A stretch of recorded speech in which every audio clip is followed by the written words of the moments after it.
കേരളത്തിലെ ജയിലുകളിൽ തൂക്കുകയർ കാത്തു കഴിയുന്ന 40-ാമത്തെയാളായി 24-കാരി ഗ്രീഷ്മ.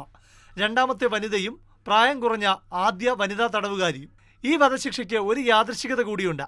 2024 മെയ് മാസം ശാന്തകുമാരി വധക്കേസിൽ വനിതയായ പ്രതി റഫീഖെ അടക്കം 3 പേരെ തൂക്കിക്കൊല്ലാൻ വിധിച്ചത് ഇതേ നെയ്യാറ്റിൻകര സെഷൻസ് കോടതിയായിരുന്നു.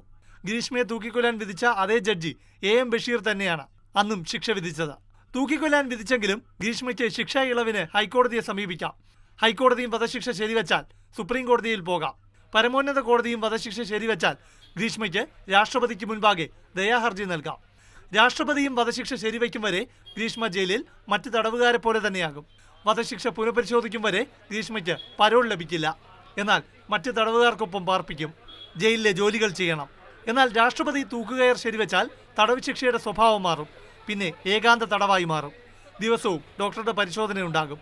കാരണം പൂർണ്ണ ആരോഗ്യമുള്ള ഒരാളെ മാത്രമേ തൂക്കിലേറ്റാവൂ. ഇപ്പറഞ്ഞ കോടതി വ്യവഹാരങ്ങൾക്കൊക്കെ വർഷങ്ങളെടുക്കും. കേരളത്തിൽ വധശിക്ഷ നടപ്പാക്കാൻ തൂക്കുമരമുള്ളത് പൂജപ്പുര, കണ്ണൂർ സെൻട്രൽ ജയിലുകളിൽ മാത്രമാണ്. പൂജപ്പുരയിൽ 1 തൂക്കുമരവും കണ്ണൂരിൽ 2 എണ്ണവും. വധശിക്ഷ കാത്ത് വിവിധ ജയിലുകളിൽ കഴിയുന്നവരിൽ ആലുവ കൂട്ടക്കൊല കേസിൽ ശിക്ഷിക്കപ്പെട്ട ആന്റണി അടക്കമുണ്ട്. ഇവരിൽ പലരും ശിക്ഷാ ഇളവിനായി മേൽക്കോടതിയെ സമീപിച്ചിരിക്കുകയാണ്. ഏറ്റവും ഒടുവിലായി കേരളത്തിൽ വധശിക്ഷ നടപ്പാക്കിയത് 1991-ലാണ്. റിപ്പർ ചന്ദ്രന് വേണ്ടിയാണ് കണ്ണൂർ സെൻട്രൽ ജയിലിൽ അവസാനമായി തൂക്കുമരത്തിൽ കയർ കോർത്തത്. മാതൃഭൂമി ന്യൂസ്, തിരുവനന്തപുരം.